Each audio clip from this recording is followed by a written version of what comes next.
दोस्तों, अगर आप फर्स्ट टाइम होम लोन ले रहे हैं और ऐसी प्रॉपर्टी परचेज कर रहे हैं जो कि अंडर कंस्ट्रक्शन है, तो उसके अंदर सीएलपी प्लान जो होता है वो आपको ऑफर किया जाता है, जिसमें आप ट्रेंचेस में पेमेंट देते हैं। वो पेमेंट कैसे जाती है, उसका इंटरेस्ट कैसे जाता है, उससे रिलेटेड मैंने ऑलरेडी वीडियो बनाई है जो कि आपको पिन कमेंट में मिल जाएगी। इस पर्टिकुलर वीडियो में मैं वो चीज बताने जा रहा हूँ जो कि ऐसा ना हो कि आप लोन ले लें और चीजें प्रोसीड हो जाए और वहां पे जाकर आप किसी एक ऐसी सिचुएशन में फंस जाएं जिसमें आप अनकंफर्टेबल हो जाएं। वो सिचुएशन मैं आपको बता देता हूं। जस्ट एन एग्जांपल, आपने कोई प्रॉपर्टी परचेज करी, सपोजिंगली 1 करोड़ रुपए की आपने प्रॉपर्टी परचेज कर ली। अब हुआ क्या कि आपकी इनकम एलिजिबिलिटी के हिसाब से लोन जो बैंक ने सैंक्शन किया वो करा 50 लाख। तो 1 करोड़ की प्रॉपर्टी है, लोन 50 लाख का सैंक्शन हुआ। अब होता क्या कि पेमेंट पूरी तो एक साथ जानी नहीं है, पेमेंट ट्रेंचेस में जानी है। अब मान लीजिए बिल्डर ने आपको प्लान ये दिया कि आप मुझे इनिशियल 20 लाख रुपए दे दो, उसके बाद 10-10 लाख करके जो है रिमेनिंग 8 इंस्टॉलमेंट्स कर लेते हैं, तो आप हमें पे करते रहना। तो आपको लगता है कि ये ठीक है, अभी मैं पे कर देता हूँ, 3 या 4 साल में मुझे पेमेंट देनी है, बैंक मुझे पहले पैसे दे देगा, जब बैंक के पास पैसा खत्म हो जाएगा तब मैं अपना पैसा लगा लूंगा। तो इस तरह की सिचुएशन के अंदर अगर आप चल रहे हैं तो आप प्रॉब्लम कहाँ पे आती है वो मैं आपको बताता हूँ।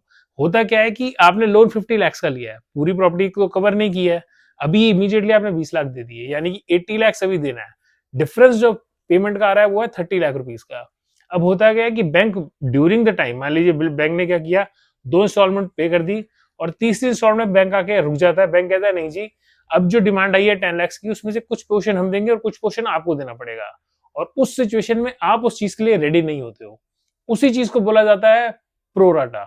बैंक आपको ये बोल देता है कि प्रोराटा जो चीज है, उस बेसिस प्रोराटा की वजह से हम आपको पेमेंट नहीं दे पाएंगे, आपको अपनी पेमेंट देनी पड़ेगी। इस सिचुएशन से निकलने का ना कोई ऑप्शन नहीं रह जाता आपके पास। आप एक ऐसी सिचुएशन में आ जाते हैं जहां पे आपको बैंक को तो इंटरेस्ट देना ही है, जो ईएमआई जा रही है, बिल्डर को आप पेमेंट नहीं देंगे तो ऑटोमेटिकली बिल्डर पे आप इंटरेस्ट चार्ज करने लगता है।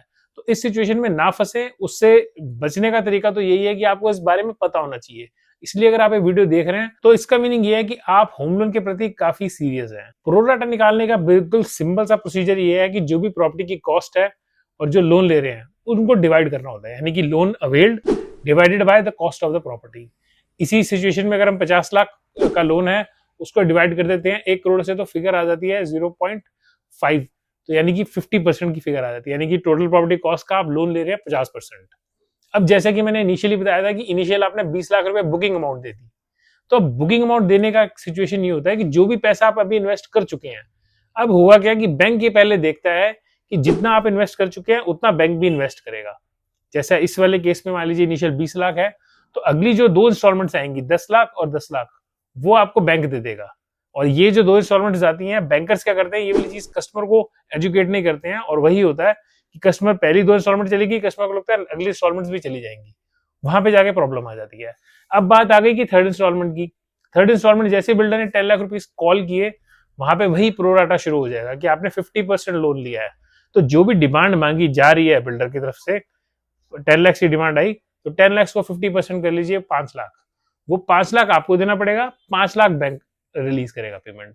अब रिमेनिंग जितनी भी पेमेंट जाएंगी, इंस्टॉलमेंट जाएंगी, उसके अंदर यही प्रॉब्लम आपको फेस होगी, या यही प्रोसीजर फॉलो होगा कि हर बार जो पेमेंट मांगी जा रही है 50% आपको देनी है, 50% बैंक देगा। ऐसा नहीं है कि आप बोलें कि बैंक पहले दे दे आप बाद में दे दें। बैंक इस सिचुएशन में नहीं पड़ना चाहता, क्योंकि अगर बैंक ने पहले इन्वेस्ट कर दिया और बाद में आप इन्वेस्ट नहीं कर पाए, तो जो ट्रांजैक्शन है ना वो अधर में लटक जाएगी। इसलिए bank doesn't want to get into that situation. इसलिए आपको जो आप पहले इन्वेस्ट करने के लिए बोलते हैं या साथ बाय साथ इन्वेस्ट करने के लिए बोलते हैं।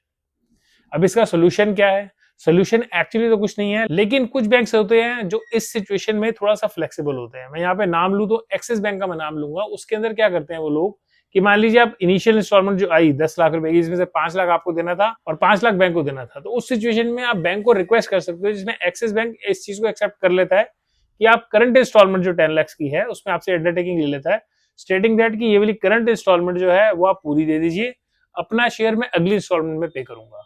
तो ऐसा किया जा सकता है कि अभी जो थर्ड इंस्टॉलमेंट आई वो 10 लाख बैंक पूरा का पूरा रिलीज कर देगा, लेकिन अगली इंस्टॉलमेंट जो 10 लाख की आएगी वो आपको देनी पड़ेगी।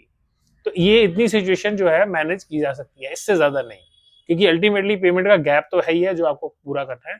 और एक लास्ट इसके अंदर एक ऑप्शन ये भी होती है कि मान लीजिए ये पेमेंट प्लान है 3 ईयर्स का होता है, अप्रोक्सीमेटली मान लीजिए 2 साल गुजर गए, 2 साल के बाद इस तरह की सिचुएशन आती है कि आपसे पेमेंट नहीं हो रही है, तो उस टाइम पे आप बैंक को क्या अप्रोच कर सकते हो कि in case with in 2 years जो गुजरे हैं उनमें अगर आपकी सैलरी इंक्रीमेंट हुआ है तो बैंक को आप अपनी latest salary slip, bank statement, increment letter जो है वो सबमिट कर दीजिए, इनकम डॉक्यूमेंट सबमिट कर दीजिए।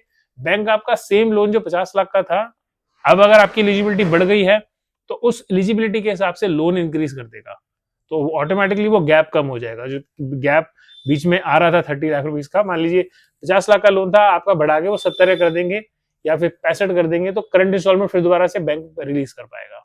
तो these are the two way outs जो मैंने आपको बताए हैं। सो अगर आपका बैंकर आपको एकदम से बोले कि प्रो राटा का इशू आ रहा है आपके केस में, तो आई थिंक आपको पता होना चाहिए वो क्या इशू है और उसको कैसे सॉल्व किया जा सकता है। आई होप इस वीडियो से आपको कुछ पता चल गया होगा अपने होम लोन के बारे में, और अगर इससे रिलेटेड कोई भी क्वेरी है तो मुझे कमेंट सेक्शन में जरूर लिखिएगा। This is Amit Kashyap signing off and thanks for watching this video दोस्तों।